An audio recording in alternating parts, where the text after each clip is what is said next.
Hi and welcome to Rajati's Family Kitchen. அனைவருக்கும் வணக்கம். இன்னைக்கு நம்ம பார்க்க போகிறது நெல்லிக்காய் கருவேப்பிலை சேர்ந்த சட்னி. நெல்லிக்காய் ஃப்ரோசன் நெல்லிக்காய் துண்டாக நறுக்கி வச்சிருக்கு. கருவேப்பிலை ஒரு பால்னியில் கடுகு உளுத்தம்பருப்பு வரமிளகாய் கருவேப்பிலை போட்டு நல்லா வதக்கணும். ஃபஸ்ட்டு உளுத்தம்பருப்பு நல்லா அது வறுபட்ட உடனே கருவேப்பிலையை சேர்க்கணும்.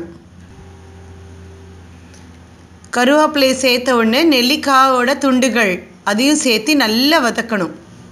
அது வறுபட்ட உடனே அதை நல்லா வதக்கிட்டு அதை கொஞ்சம் உப்பு சேர்த்து நம்ம மிக்சியில் நல்லா அரைச்சிக்கணும். இந்த நெல்லிக்காய் கருவேப்பிலை சட்னியில் நம்ம புளியும் சேர்த்தலை, அதே சமயம் எலுமிச்சம்பழமும் சேர்த்தலை. புளிப்பு சுவைக்கு நெல்லிக்காய் சேர்த்திருக்கோம். ஆம்லா அவ்வளோ நல்லது, கட்டாயம் பண்ணி பாருங்க. Thank you for watching our show and do subscribe to our YouTube channel. நன்றி.